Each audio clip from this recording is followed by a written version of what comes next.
So we at Bell Helicopter pride ourselves on technology and innovation. So for over 80 years, we've been a pioneer in rotorcraft. So the benefit we have of the Cobra experience from Vietnam is that Bell Helicopter, we invented the attack helicopter when you look back at history. However, the Viper is a completely brand new, clean sheet design aircraft when you look at it compared to the Cobra.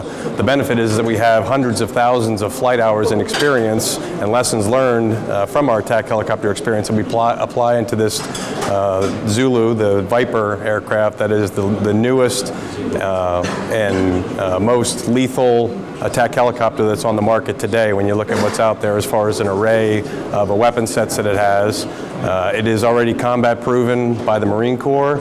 The 85% commonality that the Viper has with our Venom aircraft that is also used by the Marine Corps has a tremendous impact on the logistical footprint of the aircraft. When you look at total life cycle cost for maintenance, training, spares, parts, all those kinds of things, as well as cost per flight hour of the aircraft. Viper is marinized from the point of manufacture forward. When you look at the harsh conditions that you have in Europe, because the Viper is optimized for shipboard operations and being maintained and kept outdoors and being maintained outdoors, provide it as the best value for the most modern attack helicopter that's out there today. When you look at the Viper and some of the considerations that went into the design of the Viper with our Marine Corps customer, again, with the high degree of commonality that you have between the Venom, which is the multi-purpose transport utility aircraft, and the Viper, having that 85% commonality in parts, everything from dynamic components to structure. Really, the only major difference is the cabin itself. The cockpits, the mission computers are the same,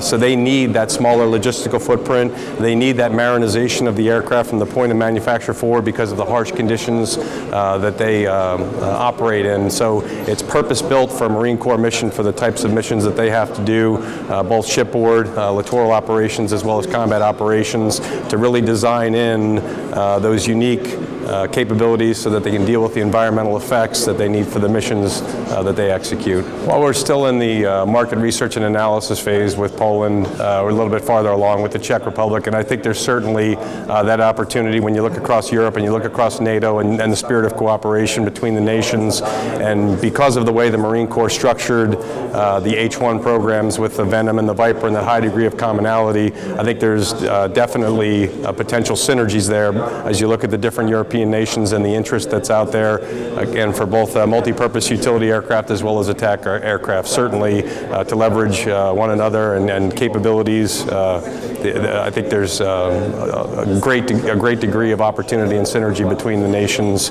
for the respective interests that are out there across Europe for both attack and utility aircraft. In fact, that's some of what we're doing here this week is we are engaging with Polish industry to look at the opportunities for industrial participation as it relates to the AH-1 Zulu Viper.